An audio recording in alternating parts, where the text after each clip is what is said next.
नमस्कार। CCN news 24 channel देख रहे सभी दर्शकों का स्वागत है। दर्शकों, मैं दिनेश गर्ग कड़वे सवालों वाला इस समय मौजूद हूं। क्या हो गया? दिखाओ। कड़वा बोली क्या? स्टार्टिंग से ले लूं? अच्छा, कड़वे सवालों वाला इस समय मौजूद हूं वार्ड 27 के अंदर, और मेरे साथ मौजूद हैं सुलझे हुए प्रत्याशी विकास गोयल जी। इनके विषय में मैं बता दूं, आप लोगों ने मुझे बताया था कि इनसे संभल के बात करना, हर चीज में जवाब बिल्कुल सटीक और सुलझा हुआ देंगे। हालांकि वो इंटरव्यू के अंदर पता लगेगा सटीक है, सुलझा हुआ है, या मैं उससे सेटिस्फाई होता हूं या जनता उससे कितना सेटिस्फाई होती है, वो जनता के ऊपर हम छोड़ देते हैं। जी बिल्कुल। नमस्कार विकास जी, आपका स्वागत है हमारे सीसीएन न्यूज 24 चैनल में। बहुत बहुत धन्यवाद। और आपके जितने भी दर्शक हमें देख रहे हैं इस समय, मैं सीसीएन न्यूज़ चैनल का बहुत बहुत आभार प्रकट करूंगा, और उनको सभी को मेरा नमस्कार और बहुत बहुत शुभकामनाएं आपके लिए। आप तीखे सवालों के लिए जाने जाते हैं, और मैं भी उम्मीद करूंगा कि मैं भी आपको सच्चे और निष्पक्ष जवाब दे सकूं। जी, एक बार हमारे हरियाणा में कहा राम राम कर दो। जी बिल्कुल, राम राम जी। हम तो वैसे भी हरियाणा के हैं, धमतान साहब मेरा गांव है और सफ़ीदों में मेरी कर्म भूमि है, तो हरियाणा वाले हैं जी, सभी को मेरा राम राम। दर्शकों, ये मत सोचना कि दिनेश भी सफेदों से है और ये भी सफेदों से है तो मीठी मीठी लगाए। मैं यहाँ मीठी मीठी नहीं लगाऊंगा। यहाँ भी हम अपने मुद्दे की बात करेंगे। चलो सीधा देर ना करते हुए मुद्दे की बात करते हैं। विकास जी, अभी हाल ही में आपका जन्मदिन गया था, और उस दिन मैं वहां पे शरीक भी हुआ था। हालांकि जन्मदिन की मैंने पार्टी भी ली थी और बहुत बढ़िया था। प्रोटोकॉल का पालन नहीं हो रहा था बिल्कुल भी, क्यों? जी देखिए दिनेश जी, आप कार्यक्रम में पहुंचे, आपने हौसला बढ़ाया, उसको कवर किया, उसके लिए बहुत बहुत धन्यवाद। पूरा प्रयास था कि प्रोटोकॉल का कहाँ पालन प्रयास पूरा। था? कहाँ प्रयास था? ना मास्क आपके पास था, ना मास्क आपके जो सज्जन महोदय बैठे उन्होंने लगा रखा था, ना मास्क जो गेट पे एंट्री करे थे उन्होंने लगा रखा था, और भीड़ बेशुमार थी। ठीक है, वो प्यार था लोगों का, लेकिन प्रोटोकॉल कहाँ था? जी मैं समझ पा रहा हूँ आपकी बात को। एक्चुअली क्या है, 2 साल के कोविड के ऐसे कार्यक्रम में ना लोग ना अपने घरों में रहकर परेशान कोविड हो को भूल चुके गए हैं। थे। नहीं, मैं बता रहा हूँ आपको। हाँ। बिल्कुल सही कह रहे हैं, हमें कोविड जैसी इस भयानक खतरनाक बीमारी को, जिसमें बहुत सारे परिचितों को हमने खोया, नहीं भूलना चाहिए। लेकिन और भूल गए थे। लेकिन उसमें कहीं ना कहीं अगर प्रोटोकॉल फॉलो नहीं किया तो उसके लिए मैं क्षमा प्रार्थी हूँ। मैं आगे से उस चीज़ का विशेष ध्यान रखूंगा। लेकिन सभी साथियों का, स्थानीय वासियों का, सभी भाइयों का इतना प्यार शुमार हुआ, तो उसमें कहीं ना कहीं वो उस प्यार के अंदर कितना बड़ा हादसा हो सकता है, हो भी गया हो भी गया, क्योंकि आपने किसी के भी वहां पे नहीं करी। किसी को प्रोटोकॉल का कोई 2 गज की दूरी, कोई ठीक है। इस तरह के जश्न के अंदर, सेलिब्रेशन के अंदर भीड़ होना एक लाजमी है, और कहीं ना कहीं इनका प्यार मैं कह सकता हूँ लोगों के लिए था, या लोगों को इनके लिए था, तो भीड़ जो बढ़ गई। लेकिन कहीं ना कहीं इस महामारी की दस्तक को देखते हुए हमें प्रोटोकॉल का पालन करना चाहिए।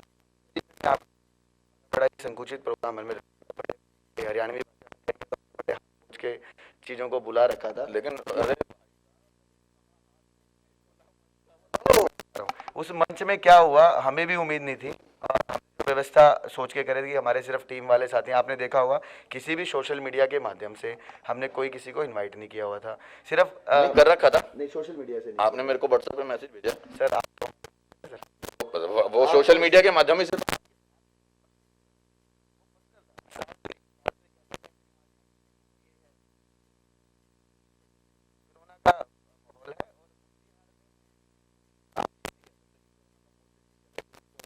देख के करते, और आपको कि इतना हो जाएगा तो आप खुद ऑलरेडी पालन कर रहे हो।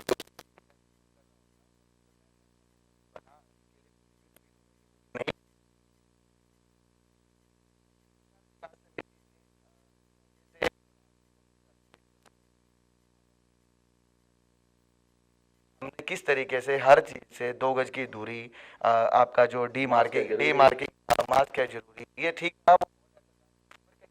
जिन लोगों का जो उत्साह टूटा, वो ऐसा लग रहा था कि कोरोना की वजह से जो लोग जो है ना थे, शायद वो भी एक ना अपने बच्चे का, अपने भाई का, अपने लाडले का शायद वो करना चाहते थे। लेकिन मैं कहूँगा वो गलत है। मैं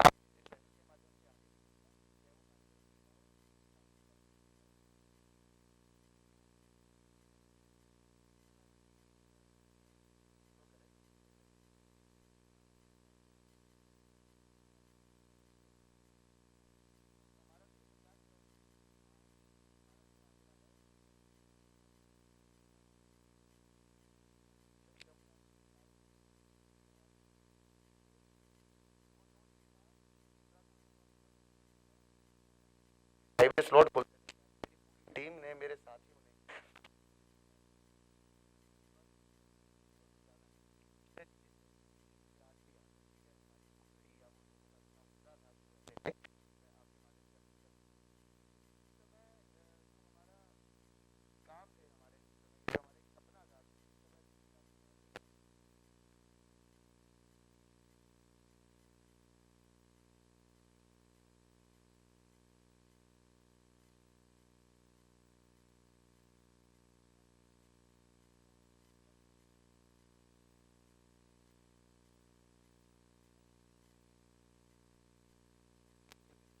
नहीं होगा बाकी बस यहीं से होगा, वरना सेवा का जो काम हो तो बिहार सेवा समिति आपने बताया वहीं से होगा, कहीं से नहीं होगा। जितने भी संस्थाएं हैं हम उनका 1% भी नहीं कर पाए, लेकिन हमसे जो बना जो बिहार विकास समिति की जो अगर चैरिटेबल ट्रस्ट है, खाटू श्याम मंदिर है, या बहुत सारे राजनीतिक, ये तो बात रही देखो, हालांकि मास्क के ऊपर पिछला जो कार्यक्रम अटेंड किया था इनका उनने, उसके अंदर बड़ी वाकई लापरवाही उस टाइम हो रही थी, कोई प्रोटोकॉल नहीं था, मास्क नहीं था, और तो और भीड़ इतनी थी, बेशुमार थी वहां पर। और अच्छा दूसरी चीज, हाँ हाँ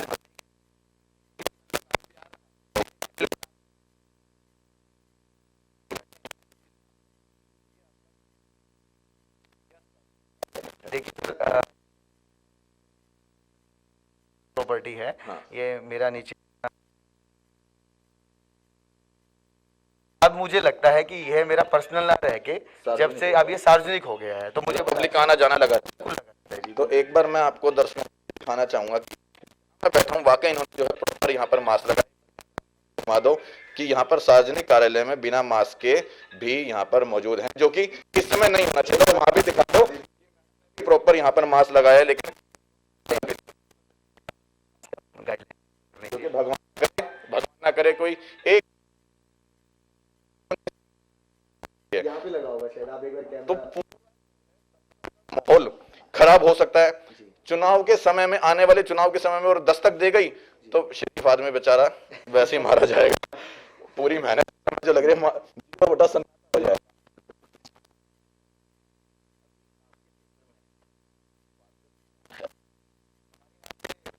श्रीमती गायत्री जी, गायत्री गर्ग जी,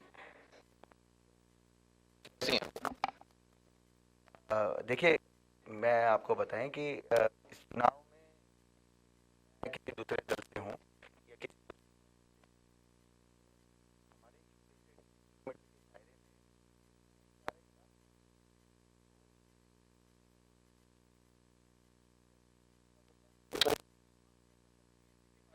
हम काम बताएं कैसा करें काम के क्षेत्र में, हम राजनीतिक बात करने आए।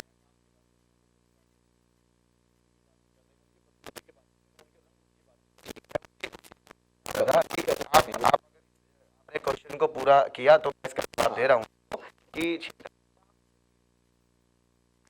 अगर मैं अपने मापदंड से सोचूं कि भाई कैसा काम होना चाहिए, अगर कंप्लेंट एक काउंसलर के कार्यालय में करेंगे और तभी काम होगा, तो ये व्यवस्था मेरे समझ से परे है। मतलब आपके पास कोई समस्या लेकर के आएगा, उसके बाद वो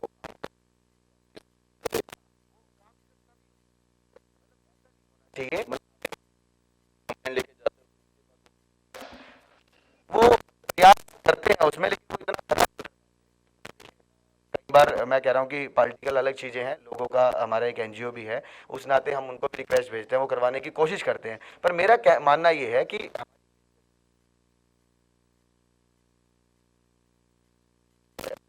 बात बताओ जी जी, वो काम क्षेत्र में सही करनी है या नहीं, आप उसे संतुष्ट हो या अपनी अपनी राय होती है, आप लोग जाओगे नहीं, मैं बता रहा हूँ, चुनाव नहीं लड़ सकते, बात नहीं कर रहा मैं, तो आपकी राय बोल रहा हूं। आपको क्या लगता है कि वो मैंने तो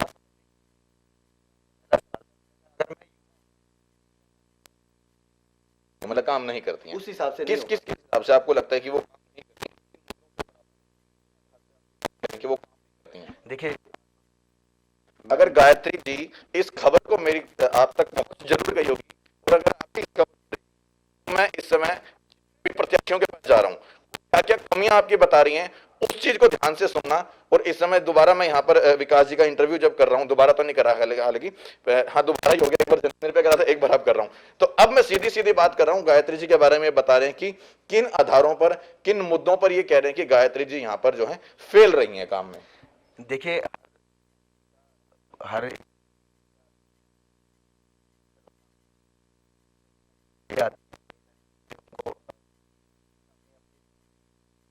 कि जैसे यहाँ है, ये जो पार्षद का एक दायित्व होता है कि वो अपनी जो साफ सफाई है, बेसिकली जो साफ सफाई बने हुए हैं, तो साफ सफाई, मैं फिर आपको पुनः यही कह रहा हूँ कि आप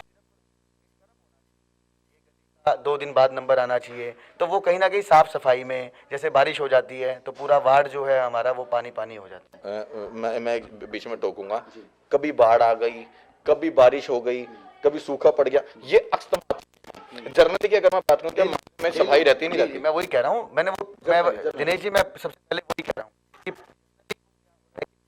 ये होनी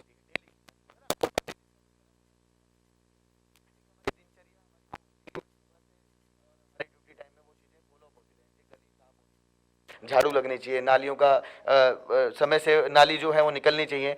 फिर सबसे बड़ी बात क्या है जो मैं देखता हूँ, नाली निकलने के बाद उसको समय रहते उठा भी लेना चाहिए उस कूड़े को ना, ताकि वो गार्बेज सिस्टम में वहाँ चला जाए, और वो चीज़ें नहीं हो पाती। मतलब हर चीज़ के लिए, मान लो अगर नाली साफ करवानी है तो पहले उसके लिए कंप्लेंट करो, फिर उसको उठवाना है तो फिर उसके लिए कंप्लेंट करो। कंप्लेंट करने तो काम हो जाता है। देखिए, मुझे लगता है कि कंप्लेंट क्यों करें, वो कंप्लेंट फिर भी उतनी सुनवाई नहीं होती जितनी होनी चाहिए। कुछ हो जाता है। देखो, कहता हूँ कि चीजें हैं, कितने परसेंट तक आप मानते हो जाता है? भाई देखिए, जो परसेंट का तो मैं क्या बताऊं, परसेंट तो इसके अंदर परसेंटेज ये है एक कि अंदाजा अंदाजा लगा सकते हैं। अंदाजा यही है कि वार्ड में हर कोई परेशान है। कितने परसेंट तक आप ये उम्मीद करते हैं कि हाँ वो काम के टाइम पे इतने परसेंट ठीक है वो, और इतने परसेंट गलत है? देखिए, अभी दिनेश जी चुनावी माहौल है, और चुनावी माहौल में लोग, अपने मुझसे ये कहना गलत हो जाएगा कि वो ठीक है। नहीं मैं बता रहा हूँ, नहीं ठीक नहीं कहूंगा मैं, अगर वो ठीक होंगी तो मैं तारीफ करूंगा।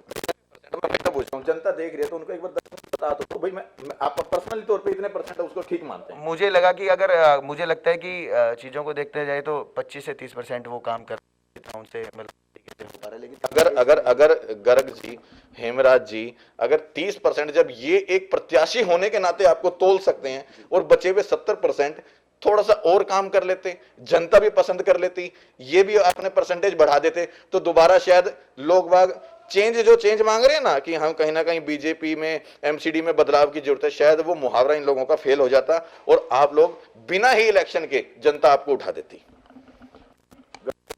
नहीं, आपने बिल्कुल ठीक कहा, हर एक प्रतिनिधि का दायित्व होना चाहिए कि वो जनता की 100% खरा उतरे, लेकिन वो 30% उतरी। लेकिन मुझे ऐसा लगता है वो 30% हाँ, उतरी।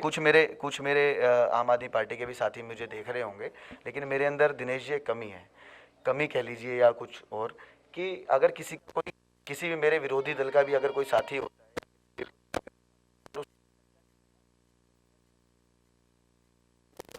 जनता देख रही है, नहीं तो जनता नहीं सर, वो देखिए मेरी बात सुनिए, ठीक है कि जो एमसीडी में जो हो, इस तरीके की अगर तरफ में रोज हम, अच्छा, तो अभी जब मैं यहाँ पर बैठा था, नहीं नाराज तो कोई भी नहीं होता, या होंगे तो सारे होंगे यहाँ पर। देखो अभी मैंने भाई के लिए मास्क को बताया, हो सकता है वही नाराज हो गया हो, वो अलग उनको जागरूक किया। हाँ, नाराजगी मैं भी तो जागरूक ही कर रहा हूँ। गर्ग जी इस खबर को देख रहे हैं तो वो जागरूक ही हो रहे हैं करने का, विपक्षी करनी, सिर्फ निष्पक्ष करनी, पत्रकारिता करनी, और कड़वे सवालों के साथ एक और नया सवाल। राजनीति में आ रही हो जी, राजनीति करने के लिए सामाजिक मतलब मैं बताता हूँ,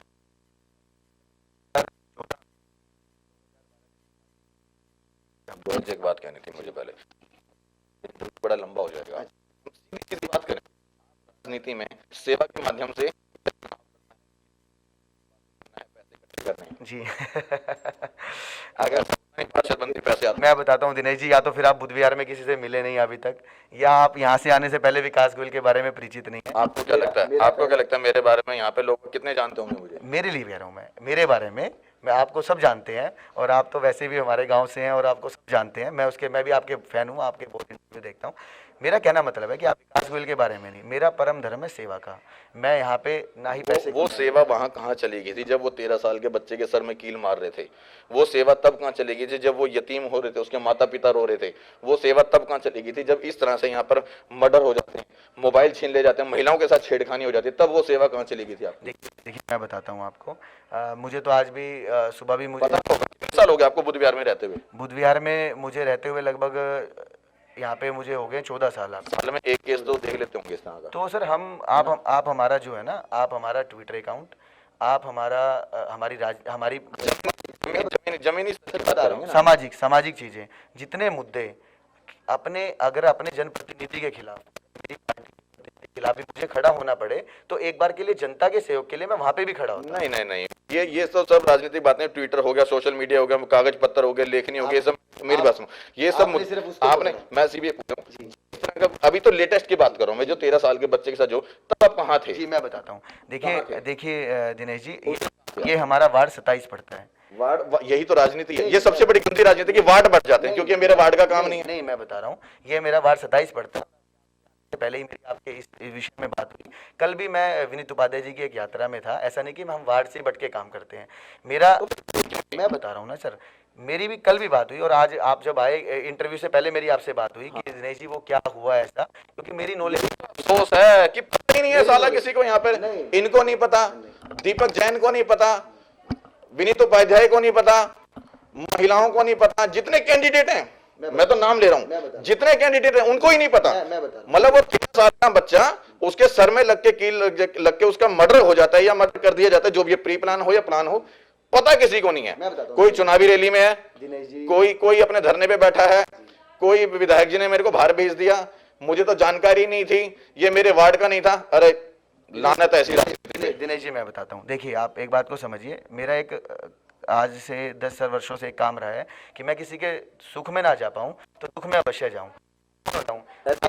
लानत, बिल्कुल ऐसी राजनीति नहीं होनी चाहिए कि हमें दुख में पहले खड़ा होना। पता ही नहीं होता यार यहाँ तक किसी को। एक वो बात भूल जाऊंगा, 5-6 प्रतिनिधियों के पास इससे ज्यादा चला गया हूँ, किसी ने नहीं कहा हाँ मुझे पता है। सर मैं एक बात कहना चाहता हूँ। एक्चुअली क्या है ना, जब हम पढ़ते थे स्कूल में, जब हिंदी के टीचर वो कवि की बात सुनाते थे तो एक मुहावरा, एक आज बात भी ना कवि के बारे में मुझे याद है कि जहाँ ना पहुंचे रवि वहां पहुंचे कवि।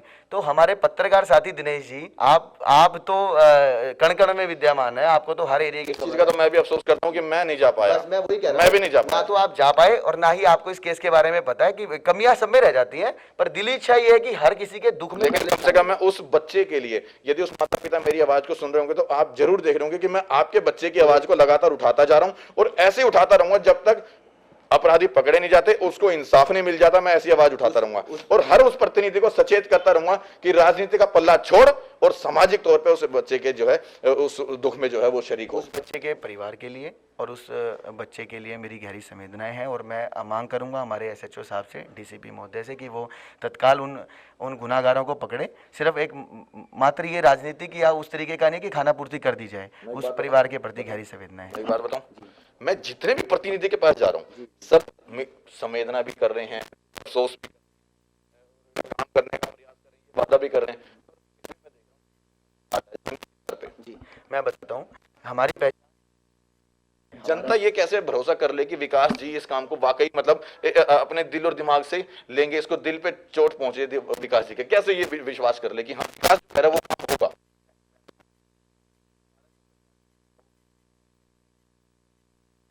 अगर आज मैं टिकट मांग रहा हूँ या आज मैं पावर की वो मांग रहा हूँ तो काम करने के बाद मांग रहा हूँ। ये नहीं कि आप 6 महीने पहले आए, आज किसी ने बड़ा ऑफिस खोल लिया। मेरा सवाल नहीं समझे आप, मेरा सवाल नहीं समझे। मैं कह रहा हूँ आप कि मैं उस बच्चे के लिए जहां तक इस तरह की बातें सभी प्रतिनिधि कर देते हैं।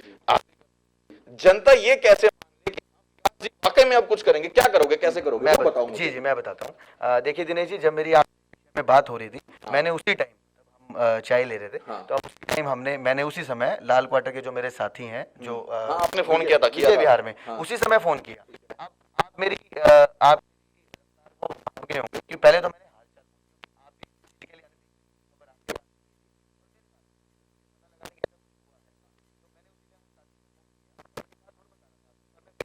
बरेली में था, हाँ। तो वहां पे भी उस साथी से मिला।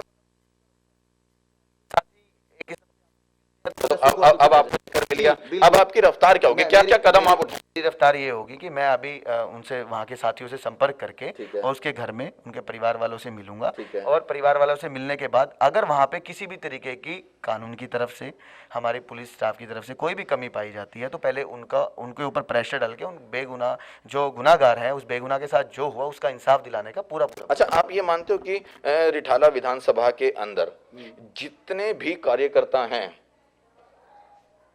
कार्यकर्ता हैं वो सब अपनी पार्टी को बचाने के लिए, अपनी पार्टी को बढ़ाने के लिए एक साथ लगकर के काम कर रहे हैं, फिर चाहे वो सदस्यता अभियान चल रहा हो, फिर चाहे वो डोर टू डोर जाना पड़ रहा हो, सब राजनीतिक चल रही है, मानते हैं जी?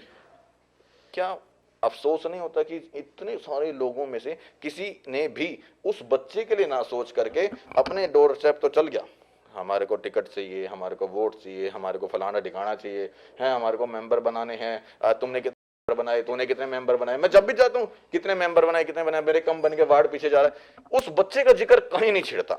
देखिए, हमारे माननीय सीएम साहब ने भी पहले भी बहुत सारे ऐसे केस हुए हैं, माननीय अरविंद केजरीवाल जी ने भी उनको, चाहे वो कोविड रिलीफ फंड हो या कुछ भी हो, 1 करोड़ रुपए की मदद उनको दी है। जैसे अब हजार रुपए पंजाब में बटेंगे, मैं अभी बता रहा हूँ, नहीं आप उसको नहीं कह सकते, वो एक माननीय मुख्यमंत्री की योजना है। कौन सी योजना, वो उसको वो महिला, फिर तो आप सेवा नहीं, बिल्कुल, वो 1000 रुपए कैश नहीं बांट रहे, कैश दे रहे हैं, वो किस चीज के वो अकाउंट में उन युवाओं के लिए, उन बच्चों के लिए दे रहे हैं। नहीं, मेरी बात सुनो, मैंने आपसे काम किया, आपने मुझे 1000 रुपए कैश में देकर मेरे खाते में डाल दिया, बात तो वही है, 1000 रुपए बांटना। दिनेश जी मेरी बात सुनिए, कैश जो दिया जाता है ना, हाँ। उसका हिसाब कच्चा होता है। हाँ। उसका वो आपको कैश में काउंट हो रहा है। हाँ। अगर आप खाते में जा रहे हैं वो हिसाब पक्का है, वो गवर्नमेंट के थ्रू से तो है, मैं ये नहीं कह रहा केजरीवाल जी अपने घर से नहीं देंगे, मैं मान लिया, अपने घर से नहीं देंगे, अपनी पॉकेट से पब्लिक का पैसा दे रहे हैं, वो नहीं, वो पब्लिक का पैसा पब्लिक को लौटा रहे हैं। दिल्ली का पैसा पंजाब में लौटा नहीं सर, क्यों लौटा रहे हैं सर? वो पंजाब की गवर्नमेंट से कोई ऐसा रिलीफ फंड बनाया जाए, ये कहा है, वहां पर ऐलान किया है कि 1000 रुपए बांटे, ये मानते हो ना, उन्होंने ये ऐलान किया है। आपके सवाल का आपको जवाब दे रहा हूँ, और आपके जवाब में ही सवाल छुपा है और सवाल में ही जवाब छुपा हुआ है। जो आप कह रहे हैं कि 1000 रुपए आप मुझे कैश दे दोगे, या 1000 रुपए आपने कहा, और ये कह रहा, मैं ये खाते में डाल दोगे, मैंने ये बोला, हिसाब से पूरा मैंने ये बोला, बोलता है, मैंने ये बोला आपको कि उन्होंने ये ऐलान जाके किया है कि हम पंजाब की प्रत्येक महिला को 1000 रुपए देंगे। उन्होंने ये भी तो नहीं बोला ना कि नगद देंगे, हाथ में पकड़ा के आएंगे, देंगे ना। मैं तो ये कह ही नहीं रहा कि वो नगद या कैश, मैं तो ये कह ही नहीं रहा, वो किसी भी माध्यम से दे रहे हैं, वो किसी भी माध्यम से दे रहे हैं, मेरी बात किसी भी, वो किसी भी सेवा भाव। एक मिनट, क्या सेवा भाव? वो 4 महीने पहले याद आ रहा है, इलेक्शन के टाइम पे याद आ रहा है कि हम महिलाओं की सेवा कर देते हैं। क्या पंजाब को मतलब जो 1000 रुपए बांट करके क्या दिखाना चाह रहे हैं? क्या आता है 1000 रुपए में? आपको मैं बताता हूँ, एक बात बताइए, अगर कोई भी हमारे सीएम साहब, जितना मैंने आज तक सीएम साहब को समझा है, दिनेश जी कभी आप चलना मेरे साथ, आप तो वैसे ही पत्रकार हैं, आपके लिए तो दरवाजे उनके वैसे खुले हैं। दिल्ली के सीएम से मिलना एक आम आदमी के लिए इतना आसान है। अभी कोविड गाइडलाइन दे रहा हूं सर, आपको बात कुछ और बता नहीं, मैं जवाब दे रहा हूं आपको। दिल्ली के सीएम से मिलना इतना आसान है। अगर वहां पंजाब में जिस तरीके से चुनाव हो रहे हैं और वहां महिलाओं की अगर किसी की रिक्वायरमेंट आई है, किसी ने अपना सुझाव दिए कि सर क्यों ना हम इस तरीके की एक योजना जो सर्वहितकारी योजना है महिलाओं के लिए, जैसे आप यहाँ की टीटीसी की बस तो सेवा कह रहे हैं सर, ये भी तो एक माध्यम है ना। अभी इलेक्शन आ रहे हैं 4 महीने के बाद आप लोगों के निगम पार्षद के, बुध बिहार के लिए यदि विकास गोयल जी ये कहने शुरू कर कि यदि मैं प्रत्याशी बनकर के जीत जाता हूं और निगम पार्षद बनता हूं तो मैं सब महिलाओं को 500-500 रुपए या 5-5 रुपए खाते में डालूंगा, तो ये गलत है या सही है? मैं बता रहा हूँ, ये विकास गोयल अगर अपने जेब में डालेगा तो हमारी जो साफ सफाई का मकान बनने के बाद पैसे लेने का बता रहा हूँ, उसी पे आ रहा था। लेंटर की जो पैसे की प्रथा चली हुई है उसको खत्म करने का यही एक सहयोग है कि हम उसे खत्म करें। ओवरऑल अगर बिल्डर से भी पैसे लिए जाते हैं या कस्टमर से भी जो अपना घर की रिहायशी मकान बना रहे हैं उससे भी ओवरऑल जेब पे चोट किसकी पड़ रही है? आम आदमी के ना, आम इंसान के, जो वहाँ का खरीदार है या उस जो बंदा बना रहा है उसके ही तो उसके है ना जी। तो वो चीज़ मेरे उसमें पहले पोर्टफोलियो में होगा कि हमारा क्षेत्र स्वस्थ हो, हमारा क्षेत्र साफ सुथरा हो, और ये लेंटर राज में जो पैसे लिए जाते हैं इस बीमारी को, इस दीमक को खत्म कर।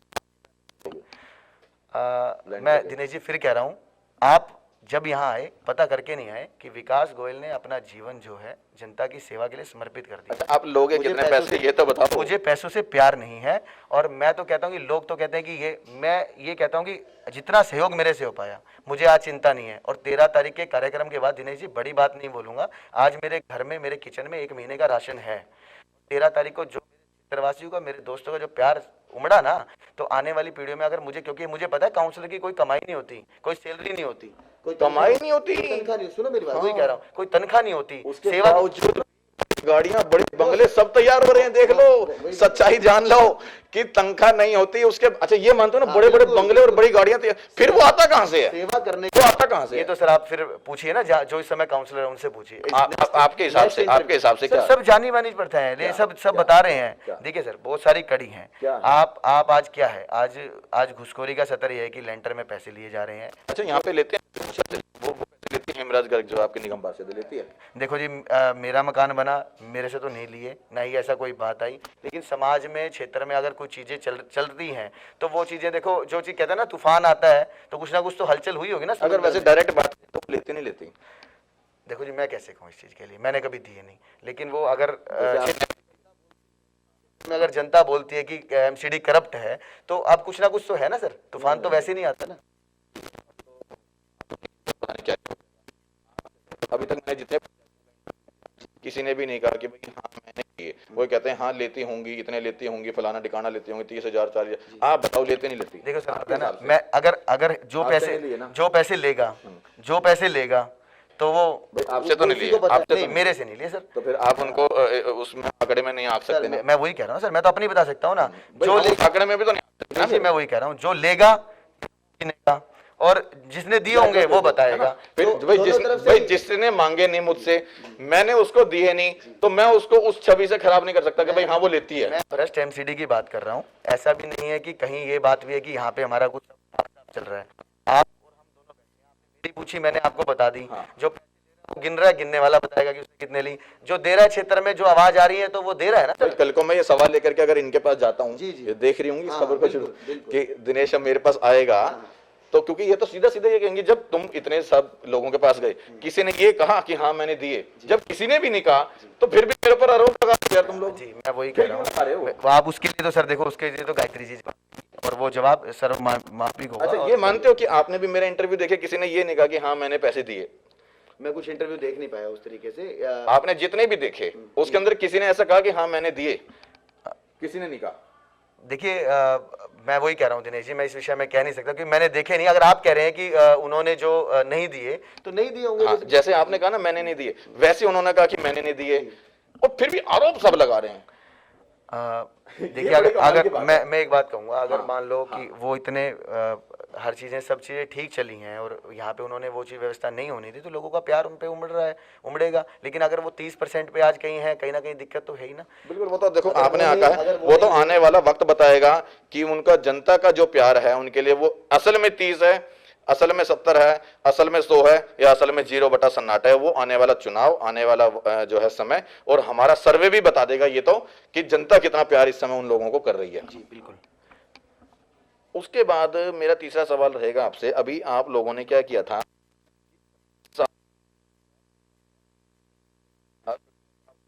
से लेकर के, वो सीधी बात बताना, वो ठीक है या गलत है, बस हाँ या ना?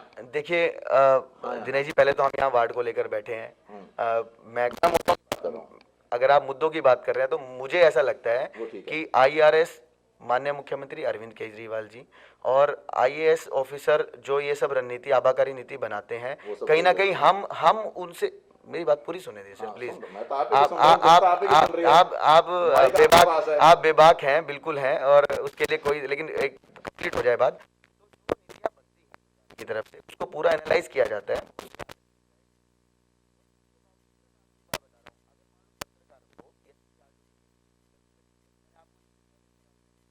था कि माननीय मुख्यमंत्री अरविंद केजरीवाल, इतना आसान है, 6 फ्लैग स्टाफ रोड पर आप चले जाइए, आप अपनी फरियाद को, अपनी बात को कोई भी पे लेके चल जाए, उस पर पूरी कार्रवाई होगी। मान लिया आपके सुझाव मैं ये नहीं कह रहा कि वो नहीं मानेंगे। मुख्यमंत्री जी बहुत बढ़िया हैं, ईमानदार हैं, सच्चे हैं, निर्भीक हैं, जनता की सेवा करते हैं, दिल्ली सुधार दी, सब कुछ ठीक है, लेकिन दिल्ली वासियों को 21 साल की उम्र में शराब तो ना पिलाओ। मैं बता रहा हूँ, देखिए मेरी बात सुनिए, अगर कोई साथी शराब का सेवन करता है, हर कोई आप पीते हो? नहीं, मैं शराब नहीं पीता। कल को ऐसा ना हो, अभी तो कह रहे हो नहीं पीता और रात को बोतलें खुलती हैं। नहीं नहीं, हमारे यहाँ ऐसा नहीं होता। हमारे यहाँ हमारा दफ्तर कर्म है, हमारी यही कर्म ही पूजा है हमारे। हो सकता है कोई साथी संगति ही शोभा होती है सर। कई बार अगर आप दिनेश जी, अगर आप पसंद नहीं करते इन चीज़ों को, आप भी पत्रकार हैं, समाज। अच्छा, शराब को पसंद आप करते हो? नहीं नहीं, मैं पसंद नहीं करता। एक पर्सनली लेवल पे पसंद, हाँ, एक पर्सनली लेवल पे पसंद नहीं करते, ये भी मानते हैं कि बुरी चीज है वो। सामाजिक तौर पर शराब जैसी बुरी चीज कोई नहीं है। इतनी बड़ी बात कही है इन्होंने कि समाज में शराब जैसी बुरी चीज इससे बड़ी और कोई नहीं, वाकई। और उसके बावजूद भी सरकारें, फिर वो बीजेपी हो, कांग्रेस हो, कोई भी राजनीतिक पार्टी हो, मैं एक की बात नहीं कर रहा, कोई भी, फिर भी शराब ही सरकार परोसती है। आपको मैं आपसे एक बात, मैन्युफैक्चरिंग वो करवाती है। जी जी, मैं उसकी कीमत धारणा वो करती है कि इसकी कीमत इतनी होगी, तो आपको इतनी उम्र का बच्चा पिएगा। आप पूरे देश में एक राज्य ऐसा बता दीजिए जहाँ पे शराब नहीं। बिहार सर, वहाँ पे वहाँ पे सर ऐसी चीजें होती हैं जहाँ पर आप समझ भी नहीं सकते। वहाँ पे सर कच्ची शराबें बिकती हैं अवैध तौर पे, सब अवैध तौर पे, उसके ऊपर जांच होती है, कार्रवाई होती है, लेकिन यहाँ तो अवैध कर दिया। सब किताबों में होता है ना सर, यहाँ तो ओपन कर दिया। वहाँ पर किताबों में कार्रवाई हो रही है, लेकिन यहाँ तो ओपन कर दिया। खरीदो 21 साल में। दिनेश जी, आप पत्रकार हैं, हाँ। आप समाज में इतनी बुराइयां हैं, हाँ। इतनी चीजें आज ऐसे ऐसे हुक्का बार चल रहे हैं। मेरी बात जब आपने अभी एक्सेप्ट किया, वो सबसे बड़ी बुराई शराब है। शराब समाज को भी हमें साथ लेके चलना पड़ेगा। जब सरकार अगर उसको मैन्युफैक्चरिंग को बंद कर देगी तो हम खरीदेंगे कहां से? सरकार बंद कर दे तो हम खरीदेंगे कहां से? और अगर फिर भी हम खरीदते हैं तो कम से कम जांच तो होगी, इलीगल तो है, बजाय कि उसको सस्ती और क्या नाम है कम उम्र में देने के। पत्रकारिता, अगर वाकई आप तो आपको जनता के सामने मान लेना चाहिए शराब खराब है। अगर नहीं करते तो राजनीति बात हो जाएगी, आप सरकार को गलत नहीं। सर, तो आप ये बताइए ना, तंबाकू या शराब के सेवन पर, और आप कोई भी मूवी देखते हैं, जैसे गुटखा का एडवर्टाइजमेंट की जाती है ना कि आप वो आपके स्वास्थ्य के लिए हानिकारक है, तो फिर प्रोसेस, सर मेरी बात समझिए, वो चीजें समाज के चीजें हमने ही बनाई है, खाने हम लोगों ने ही बनाए हैं। मैं आज असले बनाने लग जाऊंगा ना। मैं आज नहीं मैं आज असले बनाने लग जाऊंगा, बम बारूद बनाने लग जाऊंगा, तो 1 मिनट से पहले पुलिस की रेड पड़ जाएगी और मैं दिनेश भाई को बंद कर देगा। फट, दिनेश को बंद कर देंगे। पटाखे बनते नहीं, उसके ऊपर क्या बिकते नहीं है, उसके ऊपर क्या नाम है बैन हुए थे, तो जांच हुई थी, कार्रवाई हुई थी। मैं वही कह रहा हूँ, हुई थी नहीं हुई थी पटाखे बंद, कार्रवाई हुई, बचपन में कार्रवाई हुई थी नहीं हुई थी, कार्रवाई हुई थी नहीं हुई थी। सर मैं वही कह रहा हूँ, पटाखों के ऊपर लिखा नहीं होता कि आपका ये हानिकारक है, ये पटाखों पे लिखा नहीं होता। सर आज तो पूरा दिल्ली का एक एक आदमी पटाखे पे लिखा नहीं होता, लेकिन शराब की बोतल पे लिखा होता है और सरकार परोस रही है। हमारे शराब की बोतल पे लिखा है, लेकिन आपकी सरकार परोस रही है, आपको मानना पड़ेगा। गोपाल राय जी ने शराब की बोतल पे, शराब की बोतल पे कहीं और दीप जलाए, शराब की बोतल पे चल, उसके बाद भी अगर पटाखे जले तो उसके ऊपर पुलिस कार्रवाई करती है नहीं करती? क्योंकि वो अगर पुलिस कार्रवाई नहीं करती तो पुलिस गलत है। सबको पता है कि किसने जलवाया और कैसे। मैं वही कह रहा हूं, अगर कार्रवाई नहीं होती है किसी गलत चीज के ऊपर तो पुलिस उसमें इन्वॉल्व है, मतलब, लेकिन फिर भी हम तो यही जांचेंगे कि ये गलत है या सही है, बस गलत और सही की बात ये कोई नहीं। देखो, पर शराब जो है वो गलत है, हानिकारक है, सामाजिक तौर पर भी उसका कहीं ना कहीं हमें उसका विरोध करना चाहिए। सरकार को चाहिए कि हमारा स्वास्थ्य सुधारे, हॉस्पिटल और मोहल्ला क्लिनिक और बढ़ाए, वहां पर दवाइयां उपलब्ध कराए और वहां पर डॉक्टर बिठाए, बजाय कि ठेके खुलवाए और उसकी शराब की कीमत कम करे या शराब की उम्र कम करे।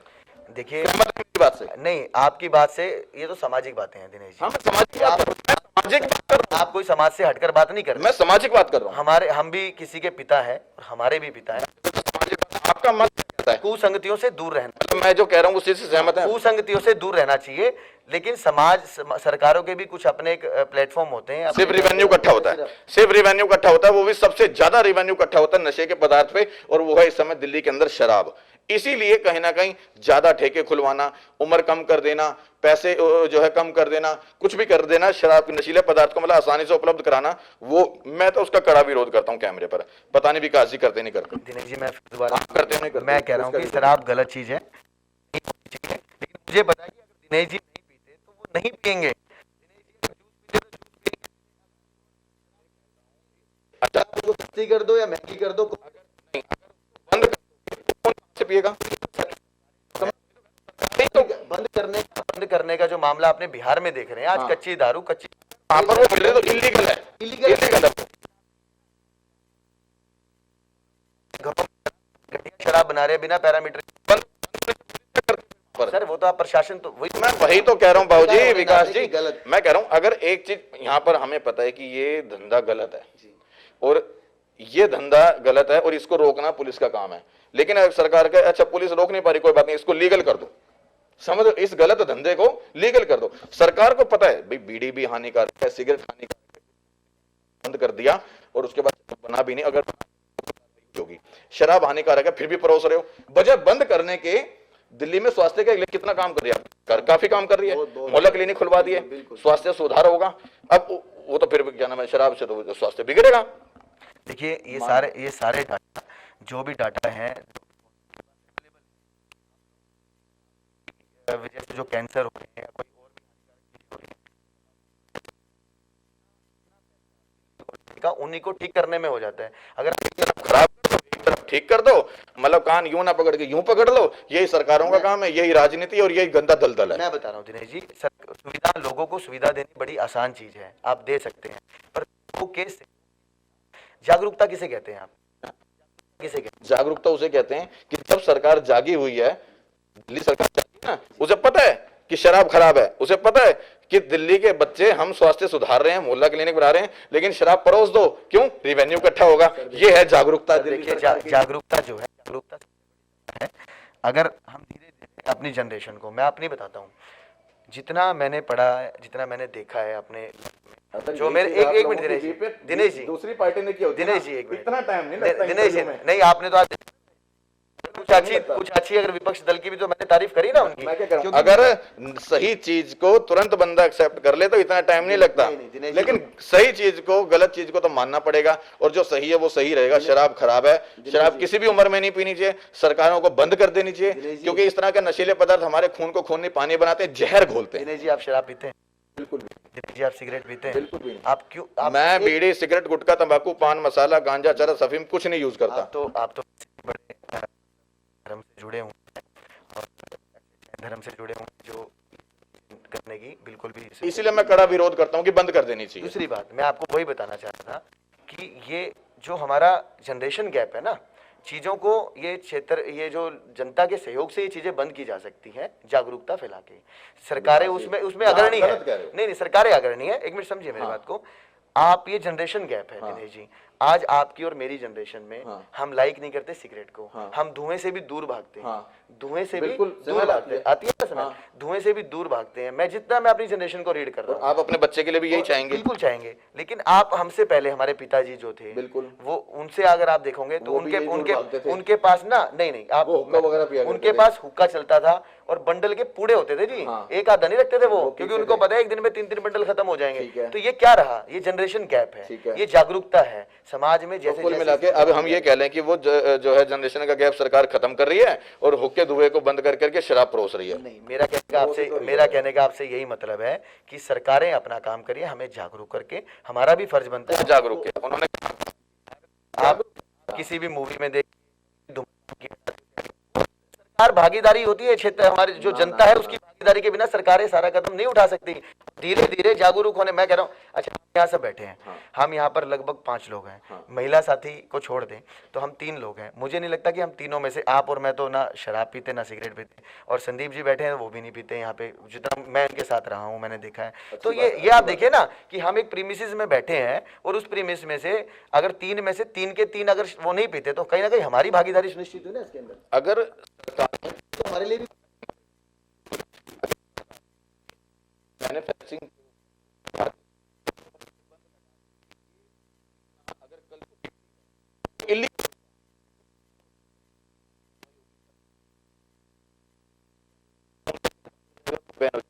अब नहीं आता, पहले गुटखा अब नहीं आता, गुटखे का नया रूप दे दिया, वो इलायची तंबाकू वगैरह करके गुटखा नहीं आता। लेकिन अब देखो, अब आपने ना आपके सवाल का जवाब खुद ही दे दिया। क्या आपको लगता है जितना हम सोच रहे हैं यहाँ बैठ के वो चीजें नहीं सोच रहे? वो तो हमसे बढ़िया, हम तो सिर्फ अपनी आवाज उन तक पहुंचा रहे हैं, और वो भी कब पहुंचेगी, जब आप अगर उस चीज को सहमति मानते हैं तो वो आवाज वहां तक पहुंचेगी। आप अपनी सीट को बचाने के लिए, अपनी पार्टी को बचाने के लिए के लिए झूठ को हाँ झूठ करते रहोगे तो शायद वो बात दबी की दबी रह जाएगी। शायद देखने वाले साथी, जितने भी दर्शक साथी मुझे देख रहे हैं, मजा आ रहा होगा सबको। वो चीज को पढ़ रहे होंगे कि मैं कितना सच बोल रहा हूँ और कितना झूठ बोल रहा हूँ। मैंने अपने क्षेत्र के लिए भी ना दिनेश जी, मैंने अपने क्षेत्र के लिए भी, हो सकता है कुछ हमारे पार्टी के साथी भी मुझसे नाराज हो, मैंने अपने क्षेत्र की जनता कोई के लिए- नाराज नहीं है। मैंने जितने प्रत्याशियों के पास गया किसी ने ये नहीं कहा कि विकास गोयल की कोई बुराई नहीं करी अभी तक मेरे को। मैंने आपको बताऊं ना, मैंने सबसे पहले क्या कहा था कि मेरे को ये कहा था कि बड़ा सुलझा हुआ, बड़ा समझदार और बहुत सटीक जवाब देने वाला बंदा, वाकई वो चीज है, मान नहीं रहे इतनी जल्दी। क्षेत्र की जनता के हक के लिए अगर मैं कहीं अपनी पार्टी के विरोध में भी खड़ा हुआ ना, तो वो मेरा कर्म है। क्षेत्र की जनता सर्वोपरि है। मैं अगर पार्टी का कहीं मुझे लगा ना कि ये रहा, तो मैं उसके खिलाफ भी खड़ा हुआ हूँ, उसका सहयोग भी करा है, क्योंकि हम कार्यकर्ता हैं। हम सही को सही और गलत को गलत दिखाने वाले हम ही लोग एक बार हैं। थोड़ा सा बोल तो दो दर्शकों को कि शराब की नीति पे, नहीं तो 21 साल के बच्चे पिएंगे। मैं फिर कह रहा हूँ शराब पीना, मैं सीसीएन न्यूज चैनल के माध्यम से बता रहा हूँ कि शराब पीना हमारे स्वास्थ्य के लिए हानिकारक है। हमें इसका इस्तेमाल बिल्कुल भी नहीं करना चाहिए और हमें आने वाली जनरेशन को भी एक उदाहरण प्रस्तुत करना चाहिए कि हम शराब ना पिए। सरकार आपकी भागीदारी के बिना इसको खत्म नहीं कर सकती, तो आप जागरूक हो। एक दिन वो आना चाहिए कि शराब के ठेके पे एक भी युवा साथी ना खड़ा हो या एक भी सीनियर कोई ना खड़ा हो, तो उस दिन सरकार भी इस कदम को प्रोत्साहित करेगी और वो बिल्कुल शराब की मैन्युफैक्चरिंग को भी बंद करेगी और शराब के ठेके खुलाने को भी। एक बार ताली बजा दो। वाकई इस चीज पे मेरे को बड़ी खुशी हुई कि इन्होंने कम से कम इस चीज को ऐसे ना करके ऐसे तो कहा है, लेकिन वो बिल्कुल सटीक और सही शब्दों में कहे कि शराब सरकारें भी बंद कर देंगी और बंद होनी भी चाहिए। कोई भी युवा, क्योंकि असल में क्या है, युवा जब शराब के ठेके पे जाता है ना, तो वही हस्बैंड अपनी घरवाली को मारता है, वही बच्चों के साथ हाथापाई, कितनी सारी वीडियो इस तरह की वायरल होती है, वो छोटे छोटे बच्चों के ऊपर जो है होती है। तो कहीं ना कहीं शराब जो है वो खराब है, हमारे सेहत के लिए, हमारे देश के लिए, हमारे समाज के लिए वो एक हानिकारक है। इस पे ना बात याद आई है 2017 में जब बुद्ध विहार विकास समिति का गठन, सबसे पहले 19 नवंबर को हमने डबल पुल को साफ किया। दिनेश जी, मुझे नहीं पता आपने वो मंजर यहाँ देखा होगा या नहीं। जब हम एंट्री विजय विहार से एंट्री करते हैं ना, एक डबल पुल, वहां पे सर दोनों तरफ ना गाड़ियां खड़ी होती थी। जब हमने ठाना कि हम अपनी एंट्री पॉइंट को साफ करेंगे, तो वहां जब हम सफाई करने के लिए गए, वहां पे कई ऐसी मतलब कहूँगा कि असामाजिक चीजें या ऐसी चीजें जो जिनका नाम लेना आज सही नहीं है, वो चीजें हमें मिली। और मुझे फील हुआ कि अगर 6:30 बजे शाम होने के बाद, 6:30 बजे के बाद मेरी बहन बेटी या कोई निकले तो होगा क्या? क्योंकि शराब पीने के बाद या नशे के बाद वहाँ से दिनेश जी सिरिंज भी मिली हैं, वहाँ से शराब की बोतलें भी मिली हैं, वहाँ पे और ऐसे शब्द जो मैं इस खुले मन से नहीं बोल सकता, ऐसी गैर कानूनी चीजें मिली वहां से। मैंने उस चीज को रीड किया कि अगर यहाँ से मेरी बहन बेटी और एक नशा करने के बाद इंसान अपना अपक हो जाता है, निर्भया केस हमारे सामने उदाहरण है। जब मैंने उसको देखा ना, मेरे रोंगटे खड़े हो गए कि हम किस तरफ जा रहे हैं। आज मुझे फक्र है कि उस वहाँ पर दोनों तरफ गाड़ियाँ खड़ी होती थी, वहाँ पर लोग शाम के समय कुछ असामाजिक तत्व वहाँ पे गाड़ियों में शराब पीते थे और उन शराब के नशे में वो इतने पागल हो जाते थे, क्या पता वो किसके साथ क्या हादसा कर दे, कुछ भी कर देते। मैंने उन बहन बेटियों के लिए, अपने समाज के उन साथियों के लिए, मैंने अपनी बहन को वहाँ रखा, एग्जाम्पल सेट किया कि अगर ऐसा हुआ तो वहां पर ये पाया। आज आप देखेंगे उस रोड से आप गुजरना, सफाई के हम घोंसले या नाटक नहीं करा करते कि एक दिन आए रोड साफ करा और हो गया जी, नहीं, 50 दिन वहां पे रहा हूँ। गौ माता का भी सम्मान किया है कि आप इनको पन्नी में ना देखे जाएं, लोगों को भी जागरूक किया है। लोग पूरी बुद्ध विहार विकास समिति की टीम 50 दिनों तक वहीं रही आज, और फ्लड डिपार्टमेंट के सहयोग से हमने वहाँ बीच में डिवाइडर बनाया, जिसकी वजह से होता क्या था कि बहुत बड़ा पुल है, इधर भी गाड़ी खड़ी होगी, इधर भी गाड़ी खड़ी होगी, बीच में से गाड़ी निकल गई। डिवाइडर बनने से हुआ क्या, जो दोनों तरफ की पार्किंग बना रखी थी, अवैध पार्किंग जो थी, वो खत्म हो गई। 19 नवंबर 2017 सबसे पहला ये सर। लोग ना दिनेश जी, आज आपने ना सर तजुर्बा है, पिताजी समाज सेवक रह चुके, सफीदों से वो काउंसलर रह चुके, और खून रगों में राजनीति का खून जरूर है, पर सच्ची राजनीति का। देख रहे हैं इस समय अपने वार्ड लोग देख रहे हैं, बहुत सारे आपके जलने वाले और पसंद करने वाले भी देख रहे हैं। उनको क्या वायदे करते हो आप जनता के लिए कि मैं जीत जाऊंगा, मैं निगम पार्षद बन जाऊंगा तो मैं बिल्डिंग के इतने पैसे लूंगा, नहीं लूंगा, कितने लूंगा, क्या क्या काम करोगे? पहले तो मैं कहूंगा कि भगवान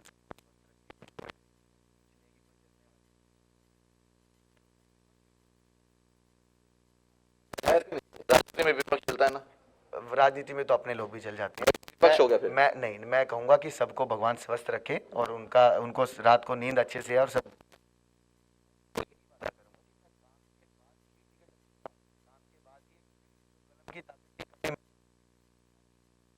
कि हाँ, जैसे आपको पता है राजनीति में क्या होता है, हाँ जी ये करना है, अरे भाई क्या क्या करोगे, वीडियो लंबी हो जाएगी। एक जनप्रतिनिधि के नाते, निगम पार्षद के नाते जो भी भूमिका रहेगी साफ सफाई से लेकर स्वास्थ्य को लेकर, और ये मैं अग्रणी तौर पर की जरूरत नहीं होगी,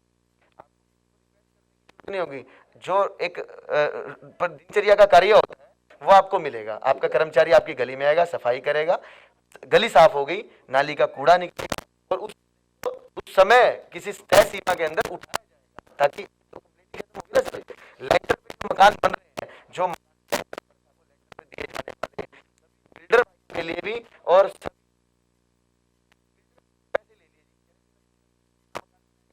पैसे नहीं,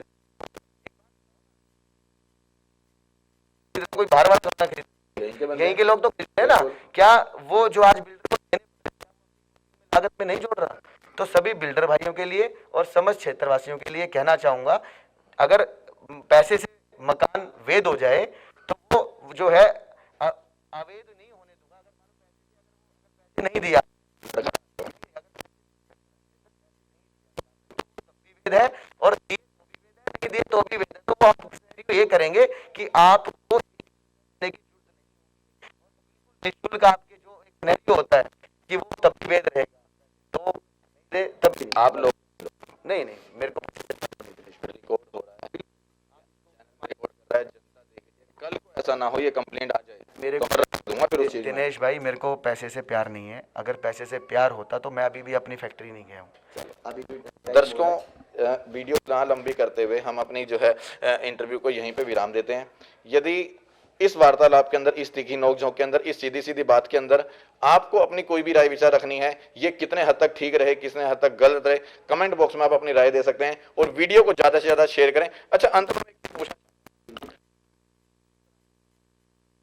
बहुत से लोग ये कहते हैं कि दिनेश भाई आपको यार अपनी राय ऐसे बीच में नहीं रखनी चाहिए, ये पत्रकारिता नहीं होती, आप अपनी बातें रखते हो, सिर्फ दूसरे की सुना करो और वो दिखाया करो। वो मैं अपनी जो बात रखता हूँ वो ठीक है या गलत है?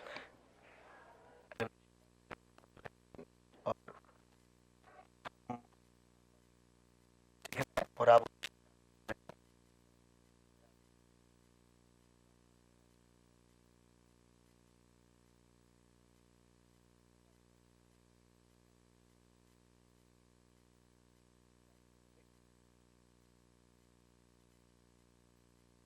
तो मेरा भरपूर समर्थन आपके। इस तरह की तीखी नोकझोंक के साथ, इस तरह के कड़वे सवालों के साथ हम फिर आपको मिलवाएंगे किसी नए प्रत्याशी के साथ। इस तरह की खबरों को देखने के लिए हमारे साथ बने रहिए CCN न्यूज़ दिल्ली के साथ।